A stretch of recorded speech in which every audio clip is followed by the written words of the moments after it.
ഹലോടെ മക്കളെ, ഹായ്, എല്ലാവർക്കും നമസ്കാരം. എല്ലാവരെയും ഞാൻ എൻ്റെ മറ്റൊരു വീഡിയോയിലേക്ക് സ്വാഗതം ചെയ്യുന്നു. നോക്കാം മക്കളെ, നമ്മൾ ഇന്നത്തെ വീഡിയോയിൽ ഡിസ്കസ് ചെയ്യാൻ പോകുന്നത് ബേസിക് സയൻസുമായി ബന്ധപ്പെട്ട് ബേസിക് സയൻസിലെ 7ാം ക്ലാസ്സിലെ ആദ്യത്തെ യൂണിറ്റ് ആണ്, ആദ്യത്തെ ചാപ്റ്റർ ആണ് നമ്മൾ ഡിസ്കസ് ചെയ്യാൻ പോകുന്നത്. ഓക്കെ, അപ്പോൾ ചോദ്യങ്ങൾ കൃത്യമായിട്ട് പരിചയപ്പെടുക. അതോടൊപ്പം ഈ ചോദ്യങ്ങളൊക്കെ നിങ്ങൾ എന്ത് ചെയ്യുക, നിങ്ങളുടെ നോട്ട് ബുക്കിലേക്ക് ഒന്ന് എഴുതിയെടുക്കുക. പിന്നീട് നിങ്ങൾക്കത് വളരെ വളരെ ഉപകാരപ്പെടും. ഓക്കെ, അപ്പോൾ നിങ്ങൾ ആദ്യത്തെ ചോദ്യത്തിലോട്ട് കിടക്കുകയാണ്. നോക്കുക, സസ്യങ്ങളുടെ വേര്, തണ്ട്, ഇല, ഭൂകാണ്ഡം തുടങ്ങിയ ഭാഗങ്ങളിൽ നിന്ന് പുതിയ തൈ ചെടികൾ ഉണ്ടാകുന്ന രീതിക്ക് പറയുന്ന പേരെന്താണ്? ഓക്കെ, അപ്പോൾ ഓർത്ത് വയ്ക്കുക, ഒന്ന് വേര്, തണ്ട്, ഇല, ഭൂകാണ്ഡം. നോക്കുക, ലൈംഗിക പ്രത്യുൽപാദനം, കായിക പ്രജനനം, വർഗസങ്കരണം, മുകൾ പൊട്ടിക്കൽ. അപ്പോൾ നമുക്ക് കൃത്യമായിട്ട് പറയാം എന്താണ് കായിക പ്രജനന രീതിയാണ്. കായിക പ്രജനന രീതി, വ്യത്യസ്തമായ കായിക പ്രജനന രീതികൾ നമ്മൾ എന്ത് ചെയ്ത് പരിചയപ്പെട്ടിട്ടുണ്ട്. ഓക്കെ, അപ്പോൾ നിങ്ങൾ എന്ത് ചെയ്യുമെന്ന് ഓർത്ത് വയ്ക്കുക, കായിക പ്രജനനം. അടുത്ത ചോദ്യം, മാവിനങ്ങളിൽ റൂട്ട് സ്റ്റോക്കായി തിരഞ്ഞെടുക്കുന്നത് ഏതിനെയാണ്? അപ്പോൾ നിങ്ങൾ ശ്രദ്ധിക്കേണ്ടത് എന്താണ് റൂട്ട് സ്റ്റോക്ക്. ഓക്കെ, എന്താണ് റൂട്ട് സ്റ്റോക്ക്? റൂട്ട് സ്റ്റോക്ക് എന്ന് പറഞ്ഞാൽ താഴെ വരുന്ന ഭാഗമാണ്, മുകളിൽ വരുന്നതാണ് എന്ത്, സയൻ. ഓക്കെ അല്ലേ? അപ്പം താഴെ വരുന്നത് നമ്മുടെ നാട്ടിൽ എന്താ പറയുക, നല്ലോണം ഉണ്ടാകുന്ന ഒരു ഇനമായിരിക്കണം. അപ്പം നോക്കുക, ഒന്ന് നീലം മാങ്ങ, മൽഗോവ, നാടൻ മാവ്, ബാംഗ്ലോറ. നമുക്ക് പറയാം നമ്മുടെ നാട്ടിൽ ഇഷ്ടം പോലെ നല്ലോണം വേര് പിടിച്ചുണ്ടാവുന്നതാണ് എന്ത്, നാടൻ മാവ് അല്ലേ?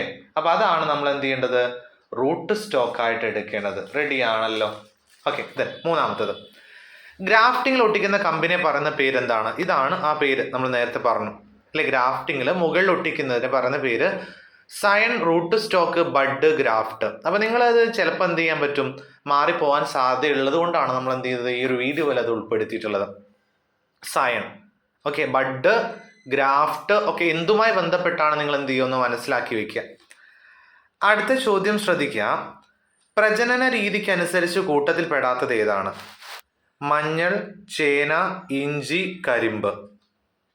അപ്പോൾ പ്രജനന രീതിയുമായി ബന്ധപ്പെട്ട് പെടാത്തത് എന്താണ്?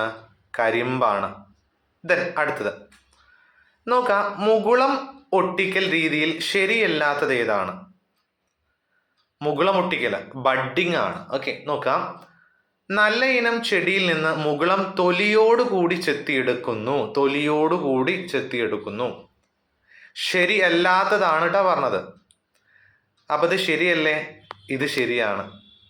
ഓക്കെ, മുകുളം പുറത്തു കാണാത്ത വിധം പൊതിഞ്ഞു കെട്ടുന്നു. മുകുളം എന്ത് ചെയ്യണം, പുറത്ത് കാണണം. അപ്പം ഇതാണ് നമുക്ക് എന്ത് ചെയ്യാ പറയാം, ഇതാണ് അതിൻ്റെ ഉത്തരം, ശരിയല്ലാത്തത്. അടുത്ത നോക്കുക, മുകുളം നന്നായി വളരാൻ തുടങ്ങിയാൽ സ്റ്റോക്കിൻ്റെ മുകൾ ഭാഗം മുറിച്ചു മാറ്റാം. നാടൻ ഇനത്തിൽപ്പെട്ട തൈ റൂട്ട് സ്റ്റോക്കായി തിരഞ്ഞെടുക്കുന്നു. ഇതൊക്കെ എന്താണ്, ശരിയായിട്ടുള്ളതാണ്. അപ്പോൾ നമ്മളത് ഇവിടെ ശരിയല്ലാത്തത് ഇതാണ്, ഓർത്ത് വയ്ക്കാം. അടുത്ത ചോദ്യം, സമ്മിശ്ര വളപ്രയോഗം എന്നാൽ എന്ത്? സമ്മിശ്രം, മിശ്രിതമായിട്ട്.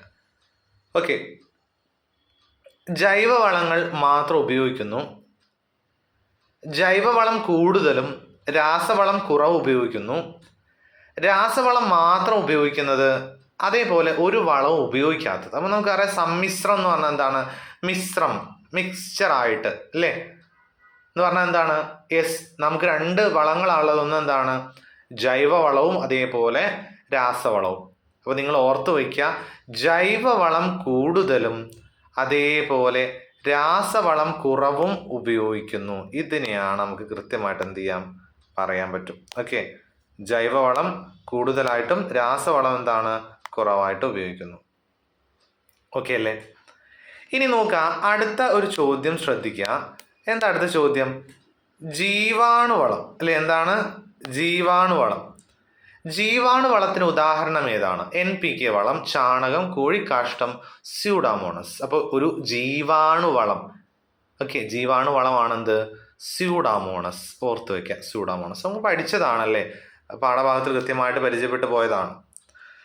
അടുത്ത ചോദ്യം, ലൈംഗിക പ്രത്യുൽപാദനം വഴിയും കായിക പ്രജനനം വഴിയും പുതിയ തലമുറയെ സൃഷ്ടിക്കുന്ന ഒരു സസ്യത്തെ പറ്റി നമ്മൾ പരിചയപ്പെട്ടിട്ടുണ്ട് അല്ലെ. കാച്ചിൽ, ഇളമുളച്ചി, ഇഞ്ചി, കറിവേപ്പ്. ഏതാണ് ഉത്തരം? എസ്. കറിവേപ്പ് എന്ത് ചെയ്യുന്നുണ്ട്? ലൈംഗിക പ്രത്യുൽപാദനത്തിലൂടെ അതേപോലെ കായിക പ്രജനനം, റൂട്ട് അല്ലെ, ഒക്കെ എന്ത് ചെയ്യുന്നുണ്ട്? കറിവേപ്പ് ഉണ്ടാവുന്നുണ്ട്. ഓർത്തു വയ്ക്കാം. then അടുത്ത ചോദ്യം 11ാമത്തെ ഈ ഒരു ഭാഗത്തുള്ള ചോദ്യം നോക്കുക. സ്കൂൾ ജൈവ വൈവിധ്യ ഉദ്യാനത്തിലെ ഒരു പേരയിൽ നിന്ന് കുട്ടികൾ വിത്ത് മുളപ്പിച്ചും പതിവെച്ചും തൈച്ചെടികൾ ഉൽപ്പാദിപ്പിച്ചു. ഈ തൈച്ചെടികൾ ഒരേ സമയം ഉദ്യാനത്തിൽ നട്ടു. ഓക്കെ, താഴെ പറയുന്നത് ഏതെല്ലാം പ്രസ്താവനകൾ ശരിയാണ്? അപ്പോൾ പേരയിൽ നിന്ന് എന്ത് ചെയ്തു? വിത്ത് മുളപ്പിച്ചു, പതിവെച്ചു. റെഡി അല്ലേ? നോക്കാം. 2 രീതിയിൽ ഉൽപ്പാദിച്ച പേരകളിൽ കായ് ഉണ്ടാകുന്നതിന് വേണ്ടി വരുന്ന കാലയളവ് തുല്യമായിരിക്കും. 2 രീതിയിലും ഉൽപ്പാദിപ്പിച്ച പേരകളിൽ ഉണ്ടാകുന്ന പേരയ്ക്കയ്ക്ക് മാതൃസസ്യത്തിൻ്റെ പേരയ്ക്ക പോലെ തന്നെയായിരിക്കും. 3, 2 രീതിയിലും ഉൽപ്പാദിപ്പിച്ച പേരകളുടെ ആയുർദൈർഘ്യം ഒരുപോലെയായിരിക്കും. ദെൻ പതിവെക്കലിലൂടെ ഉൽപ്പാദിപ്പിച്ച പേരമരത്തിന് താഴ്വേര് ഉണ്ടാകില്ല. ഓക്കെ, അപ്പോൾ ഏതാണ് ശരിയായിട്ടുള്ളത്? ഓക്കെ, നോക്കുക. 4 പ്രസ്താവനകൾ നൽകിയിട്ടുണ്ട്. അപ്പോൾ ഇതിൽ പ്രസ്താവന 4 മാത്രമാണ് ശരിയായിട്ടുള്ളത്. എന്താണ്? തായ്വേര് ഉണ്ടാവൂല. പതിവെക്കലിലൂടെ ഉണ്ടാക്കുന്നതിന് എന്ത് ചെയ്യില്ല? തായ്വേര് ഉണ്ടാവൂല. ഓക്കെ, മനസ്സിലായോ? അപ്പോൾ അത് കൃത്യമായിട്ട് ഓർത്ത് വയ്ക്കാം. അവിടെ ഉണ്ടാവുന്നത് നാലുവേരായിരിക്കും കേട്ടോ. ദെൻ 7 നോക്കുക. വിത്തിനായി തിരഞ്ഞെടുക്കേണ്ട ഫലം ഏത് രീതിയിലുള്ള ഫലമാണ്?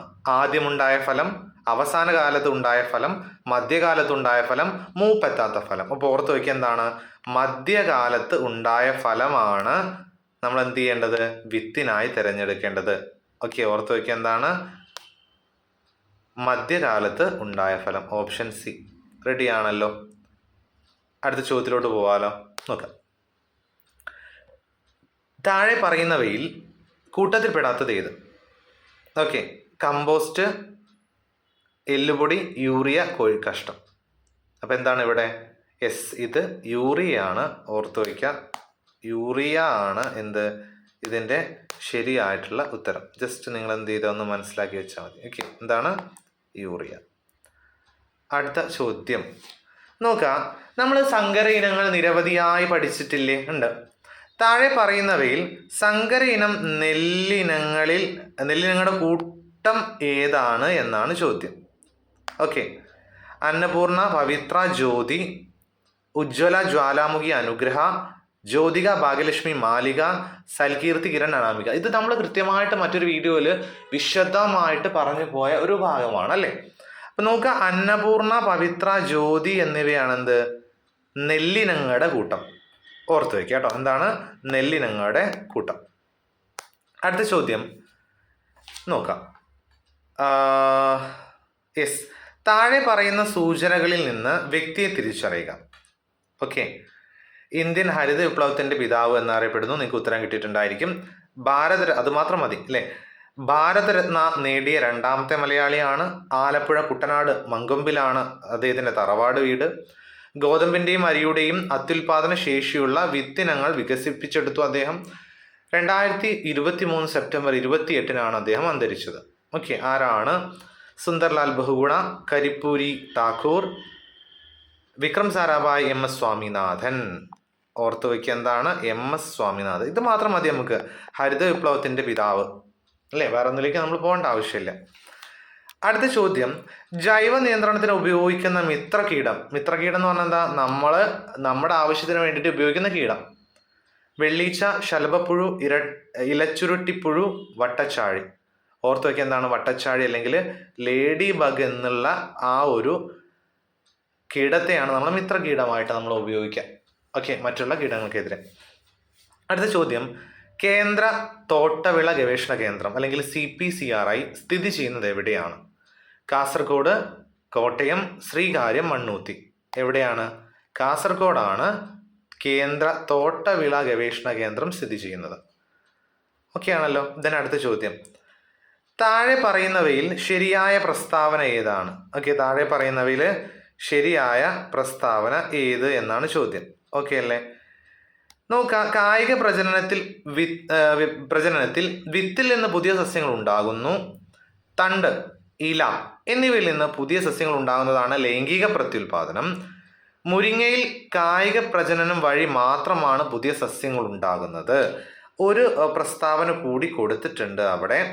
നോക്കാം, വേര്, തണ്ട്, ഇല, ഭൂഖണ്ഡം എന്നിവയിൽ നിന്ന് പുതിയ തൈകൾ ഉണ്ടാകുന്ന പ്രക്രിയയാണ് കായിക പ്രജനനം. ഓക്കെ, അപ്പൊ നമുക്ക് ഇവിടെ ഉത്തരം കറക്റ്റ് കൊടുത്തിട്ടുണ്ട് അല്ലേ? എന്താണ് ഉത്തരം? യെസ്, വേര്, തണ്ട്, ഇല എന്നിവയിൽ നിന്ന് പുതിയ തൈകൾ ഉണ്ടാകുന്ന പ്രക്രിയ നമുക്ക് കായിക പ്രജനനം എന്ന് പറയാനായിട്ട് സാധിക്കും. ഓക്കെ അല്ലേ? എന്താണ് കായിക പ്രജനനം എന്ന് പറയാനായിട്ട് സാധിക്കും. അടുത്ത ചോദ്യം, ഇഞ്ചിയുടെ ഏതു ഭാഗത്ത് നിന്നാണ് പുതിയ സസ്യം ഉണ്ടാകുന്നത്? ഇഞ്ചി ട്ടോ. വേര്, തണ്ട്, ഭൂഖണ്ഡം, ഇല. നമുക്ക് അറിയുന്നതാണ് അല്ലേ? ഭൂഖണ്ഡത്തിൽ നിന്നല്ലേ എന്തുണ്ടാവുന്നത്? ഇഞ്ചിയുടെ പുതിയൊരു സസ്യം ഉണ്ടാവുന്നത്. അടുത്ത ചോദ്യം, താഴെ കൊടുത്തവയിൽ നാഗപതിവയ്ക്കലിന് അനുയോജ്യമായ ചെടി ഏത്? സപ്പോട്ട, റോസ്, ബോഗൺവില്ല, ബദാം. നാഗപതിവയ്ക്കൽ ഇങ്ങനെ ഇങ്ങനെ ഇങ്ങനെ ഇവിടെ എന്തുണ്ടാവും? മണ്ണുണ്ടാവും. ഓക്കെ, ഇവിടെ വേര് മുളയ്ക്കും, ഇവിടെ വേര് മുളയ്ക്കും. അങ്ങനെ നമുക്ക് എന്ത് ചെയ്യും? പുതിയ തൈ ഉണ്ടാക്കാൻ പറ്റും അല്ലേ? അപ്പോൾ അതാണ് ബോഗൺവില്ലയിലാണ് ചെയ്യുന്നത്. അടുത്ത ചോദ്യം, മാതൃസസ്യത്തിന്റെ കമ്പുകളിൽ വേരുകൾ മുളപ്പിച്ച് അതിൽ നിന്നും പുതിയ സസ്യം ഉൽപ്പാദിപ്പിക്കുന്ന രീതി ഏത്? ടിഷ്യൂ കൾച്ചർ, പതിവയ്ക്കൽ, മുകുളമൊട്ടിക്കൽ, വർഗ സംഭരണം. എന്താണ്? മാതൃസസ്യത്തിന്റെ വേരുകൾ കമ്പുകളിൽ വേരുകൾ മുളപ്പിച്ച്, ഓർത്തു വയ്ക്കുക, പതിവയ്ക്കൽ. അടുത്ത ചോദ്യം, പതിവച്ചുണ്ടാകുന്ന സസ്യങ്ങളുടെ സവിശേഷതകളിൽ പെടാത്തത് ഏതാണ്? പതിവയ്ക്കൽ കേട്ടോ. വേഗത്തിൽ പൂക്കുകയും കായ്ക്കുകയും ചെയ്യും. തായ്വേര് പടലം ഉണ്ടായിരിക്കും. മാതൃസസ്യത്തിന്റെ ഗുണങ്ങൾ ഉണ്ടാകും. ചെടിയുടെ വലിപ്പം ആയുർദൈർഘ്യവും കുറവായിരിക്കും. അപ്പം നോക്കുക, അങ്ങനെ പതിവച്ചുണ്ടാകുന്നതിന് എന്തുണ്ടായിരിക്കും? തായ്വേര് പടലം ഉണ്ടായിരിക്കും.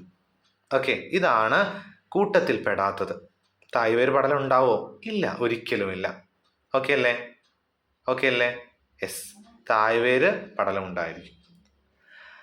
അടുത്ത ഒരു ചോദ്യം ശ്രദ്ധിക്കുക, തെറ്റായ ജോഡി ഏതാണ്?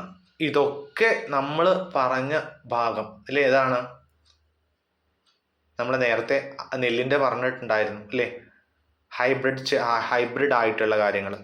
അപ്പോൾ തെറ്റായത് ഏതാണ്? പയർ ജ്യോതിക, വെണ്ട കിരൺ, മുളക് അന്നപൂർണ, തെങ്ങ് ചന്ദ്രലക്ഷ. ഓക്കെ, അപ്പോൾ മുളക് അന്നപൂർണ നമ്മൾ നേരത്തെ പരിചയപ്പെട്ടു അല്ലേ? നമ്മൾ നേരത്തെ എന്ത് ചെയ്തു? ഒരു ഭാഗത്ത് പരിചയപ്പെട്ടു. നെല്ലിൻ്റെ ഇനമാണ് അന്നപൂർണ.